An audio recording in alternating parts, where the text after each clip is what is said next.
Hai hai hai. Selamat datang kembali di channel Min Donghua. Di video kali ini kita akan melanjutkan cerita Donghua Battle Truck Devon. Ayo langsung aja ke alurnya. Pada saat ini, sebuah tanda di ujung jari Yonantian berubah menjadi cahaya kemasan dan terbang keluar. Kemudian, cahaya kemasan itu membengkak tertiup angin dan sebuah pagoda muncul dari tanda yang sangat misterius tersebut. Sekarang, metode yang digunakan Yonantian mirip dengan Bing Ledong dan lainnya. Dan mereka semua mengeluarkan salah satu kartu truf mereka. Namun, mereka bertiga tidak menggunakan banyak kekuatan asal mereka dalam serangan beruntun sebelumnya. Karena tidak ada seorang pun yang ingin menghabiskan terlalu banyak kekuatan untuk membunuh orang kuat yang berada di tingkat ketiga dalam situasi ini. Bahkan, meskipun ketiga orang itu tampak bekerja sama, tetapi sebenarnya mereka saling menghitung dan tidak mau menggunakan kekuatan mereka yang sebenarnya. Adapun alasan mengapa Yonantian menggunakan kartu trufnya saat ini, karena dia kehilangan boneka Yuan Shen-nya dengan kecerobohannya sendiri, dan dia ingin mengambil kembali boneka Yuan Shen-nya. Dia tidak peduli apakah dia akan memberikan upaya paling besar atau tidak. Dan sekarang dia hanya ingin membunuh Xiaoyan. Oleh karena itu, dia segera menggunakan jurus mematikannya yang sebenarnya. Segera, bayangan pagoda 7 lantai yang menjulang itu menyelimuti Xiaoyan dengan kekuatan yang mengerikan. Di bawah penghancuran besar segel Buddha milik saya, ribuan makhluk hidup tidak lain adalah semut. Sekalipun Anda memiliki jiwa dan tubuh fisik yang sangat kuat, Anda akan dibunuh. Sambil meraung dan marah, Yonantian menempatkan segel Buddha kehancuran besar di atas kepala Xiaoyan dan terus menekan Xiaoyan untuk segera memerintah Goyan untuk melihat apakah segel Buddha kehancuran adalah formasi terlarang. Tetapi ini bukanlah teknik terlarang. Jadi Goyan tidak dapat mematahkan segel Buddha kehancuran. Ayo, semua menyerang bersama-sama tanpa memberinya kesempatan. Yonantian berteriak dengan keras sehingga Bing Ledong juga segera mengambil tindakan. Sehingga dia menyatukan kedua jarinya di depan dadanya lagi. Namun energi biru dingin sudah menunjukkan tanda-tanda kehancuran. Karena konfrontasi terus-menerus dengan domain 10.000 api Xiaoyan. Hanya saja alam avatar jangkrik emas juga telah jatuh ke tingkat kelima. Saat yang satu bertambah kuat, sementara yang lain kehilangan kekuatan. Sehingga jangkauan domain 10.000 api Xiaoyan secara bertahap ditekan. Yang membuat Xiaoyan akan segera berada dalam situasi yang sangat tidak menguntungkan. Oleh karena itu, dalam menghadapi serangan Yonantian, Xiaoyan hanya bisa menggunakan tombak penghancur bintang. Dan terus mengayunkannya ke arah segel Buddha kehancuran di atas kepalanya. Namun serangannya tidak pernah dari luar, melainkan dari dalam. Dan hal yang sama berlaku untuk segel Buddha kehancuran besar. Pada saat ini, darah di tubuh Xiaoyan mengalir deras. Saat tekanan segel Buddha kehancuran besarnya terus berjatuhan, darah di tubuhnya tampaknya mengalir keluar tak terkendali. Yang membuat Xiaoyan menyemburkan beberapa tegukan darah yang langsung membuatnya merasakan krisis hidup dan mati yang kuat. Dalam situasi ini, Xiaoyan tidak punya pilihan lain, karena situasi ini hanya dapat diselesaikan dengan menyerang. Tepat ketika tombak penghancur bintang melesat ke arah segel Buddha kehancuran besar, dia berhenti tiba-tiba saat berada pada jarak 100 kaki. Karena kekuatan penekan dari segel Buddha penghancur besar mampu menghalangi kekuatan dahsyat dari tombak penghancur bintang. Segera, Xiaoyan memegang tombak penghancur bintang dengan satu tangan.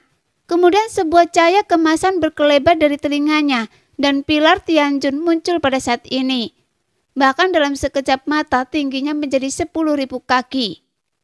Lagi pula sekarang tubuh Xiaoyan berada dalam kondisi tubuh Yuan Shen super raksasa. Pada saat ini Xiaoyan meraung marah dan dengan tangannya yang lain dia memegang pilar Tianjun dan sekali lagi mengayunkan ke arah segel Buddha penghancur besar di atas kepalanya. dengan kekuatan yang luar biasa dahsyat. Pada saat ini, tanda bintang di antara kedua alis Sioyen juga berkedip dengan liar yang menyebabkan energi dan darah mengucur deras. Namun jiwa situasi ini berlangsung, tidak peduli seberapa kuat tubuh fisik Yuan Shen juga akan terancam. Bagaimanapun, kekuatan tubuh fisik juga memiliki kelemahan jika terus kehilangan energi dan darah. Hanya saja kekuatan juga tubuh fisik terletak pada kemampuannya untuk bertarung terus-menerus, yang merupakan yang paling kuat. Setidaknya sekarang, energi dan darah Sioyen masih mengalir setelah berjuang sampai titik ini, dan itu hanya teknik keringat kulit. Di bawah segel Buddha penghancur agung saya, Anda hanyalah seekor semut. Hancurkan dan bunuh. Bing Redong, terus tekan. Tian Lolan, bunuh orang ini dalam sekali pukulan. Yunantian meraung dan marah. Mendengar hal itu, kedua orang itu juga langsung menyerang secara bersamaan. Sekarang tampaknya adalah waktu terbaik untuk membunuh Sioyen.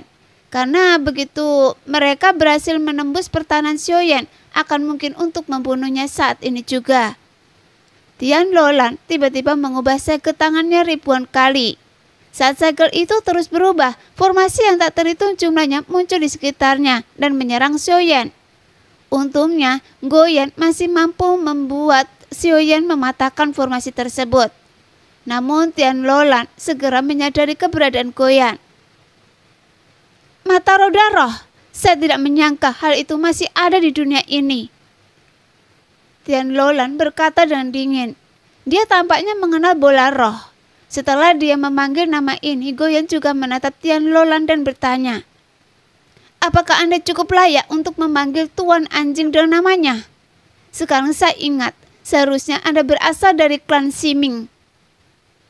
Goyan berkata dengan nada meremehkan. Mendengar itu, mata Tian Lolan bersinar terang, seolah ingin memakan Goyan. Bahkan tatapan mata Tian Lolan berangsur-angsur menjadi gila, seolah-olah dibandingkan dengan Sioyen. Sekarang Goyan telah menjadi mangsanya yang sebenarnya. Setelah Goyan menyebutkan Tian Lolan adalah keturunan klan Siming, dia segera bersembunyi di rambut Sioyen dan gemetar, dan tidak berani melepaskan kekuatannya lagi, yang membuat kekuatan pembatasan yang di sekelilingnya segera meraung ke arah Sioyen. Goyan, apa yang sedang Anda lakukan? Sioyen meraung dan marah. Sialan, bunuh 1000 pisau, dia ingin memakan saya. Jika Anda kalah dalam pertarungan, saya pasti akan dimakannya. Jawab Goyan dengan serius. Lalu, mengapa Anda tidak mematahkan batasannya dan membantu saya bertarung? Saat suara Sioyen menyebar, Goyan sedikit tertegun. Saya baru sadar bahwa saya sekarang punya pendukung, jadi mengapa saya harus takut? Klan Siming, berapa banyak teman klan saya yang sudah Anda lahap? Jika Tuan Anjing ini menjadi kuat suatu hari, pasti saya akan membantai seluruh klan Siming Anda. Saat suara Goyan terdengar, tetapi saat ini situasi Sioyen tidak begitu baik.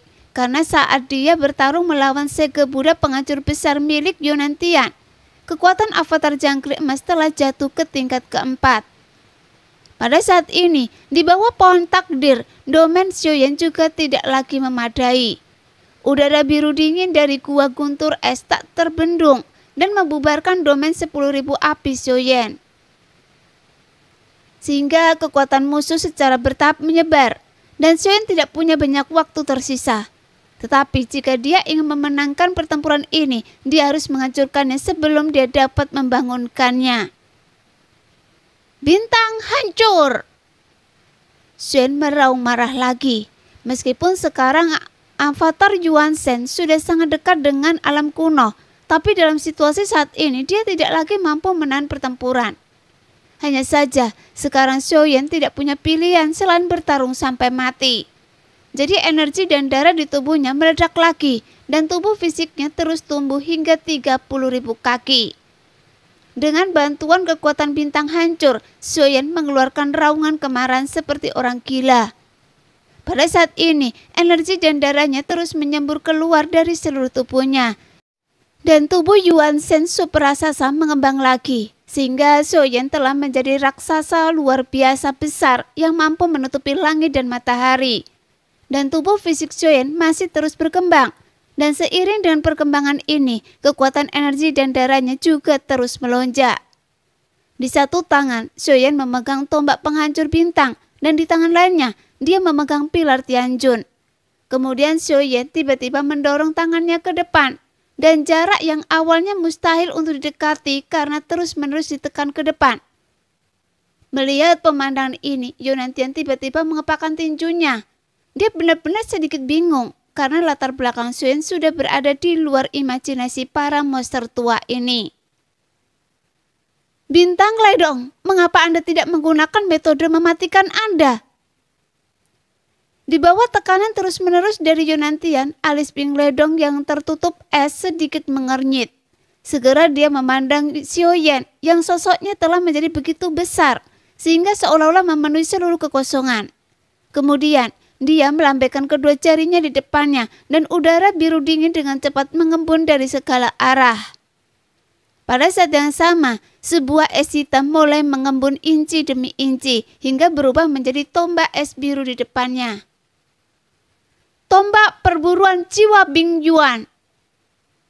Sambil meraung, Bing Ledong perlahan mengulurkan telapak tangannya dan udara dingin berputar di sekitar tubuhnya. Saat dia memegang tombak itu, udara biru dingin bergetar hebat dan terbuka. Melihat tubuh besar Xiaoyan, dia menebas udara dan tanda es biru mendesis terbang ke arah Xiaoyan di udara.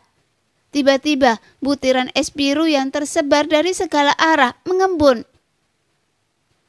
Dan butiran-butiran es tersebut berubah menjadi 10 kaki. 100 kaki hingga 10.000 kaki dan terus berubah menjadi bongkahan es yang sangat besar. Kemudian menyapu ke arah Xiaoyan. Pada saat yang sama, sebuah sosok tiba-tiba muncul di depan bongkahan es tersebut dan meledakkannya tanpa ragu-ragu. Adapun sosok ini adalah Raja Roh You Yue. Nah, demikianlah cerita hari ini. Terima kasih yang sudah selalu menonton video Min-Er sampai selesai. Sampai jumpa lagi di video selanjutnya. Bye-bye.